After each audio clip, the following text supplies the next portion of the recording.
5ই August Awami লীগের সরকার পতনের পর প্রশাসনের 187 পুলিশ কর্মকর্তা ধরাছোঁয়ার বাইরে রয়েছেন, আর এর তালিকার শীর্ষে রয়েছেন ডিবি হারুন।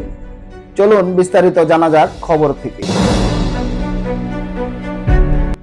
এখনো ধরাছোঁয়ার বাইরে 187 পুলিশ কর্মকর্তা, তালিকার শীর্ষে হারুন।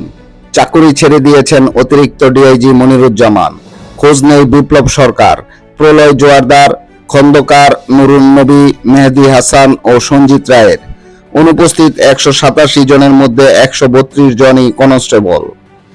ছাত্র জনতার গণ অভ্যুত্থানের পর থেকে এখনো লাপাত্তা পুলিশের 187 জন। এ তালিকায় উচ্চপদস্থ কর্মকর্তা ছাড়াও বিভিন্ন স্তরের পুলিশ সদস্য রয়েছে। গত 5ই আগস্ট পর যারা আর কর্মস্থলে ফেরেননি, সরকার সিদ্ধান্ত অনুযায়ী তারা চাকরিতে ফিরতে পারবেন না। বিভাগীয় ব্যবস্থা নেওয়া সহ এদের অনেকের বিরুদ্ধে ইতিমধ্যে দায়ের হয় ফৌজদারি মামলার তদন্ত ও বিচার কাজ আইন অনুযায়ী চলছে। সংশ্লিষ্ট সূত্র গণমাধ্যমকে এমন তথ্য জানিয়েছে।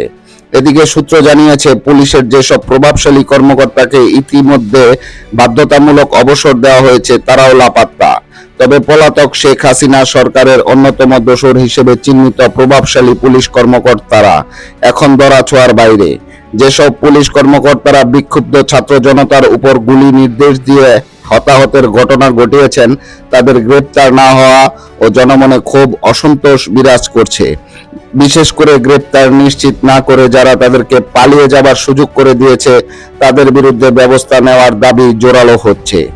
তথ্য অনুসন্ধানে দেখা গেছে, পুলিশের পলাতক কর্মকর্তাদের তালিকার শীর্ষে আছেন ডিএমপির সাবেক অতিরিক্ত কমিশনার ডিআইজি হারুন উর রশিদ। এখন চাকুরিচ্যুত নন। পুলিশ সদর দপ্তরের এই তালিকায় তাকে 1 নম্বরে রাখা হয়েছে। 5ই আগস্টের আগে ও পরে সংগঠিত আইন শৃঙ্খলা বাহিনীর গুলিতে হতাহতের ঘটনায় দায়ের করা মামলায় আসামির তালিকায় তিনি শীর্ষে।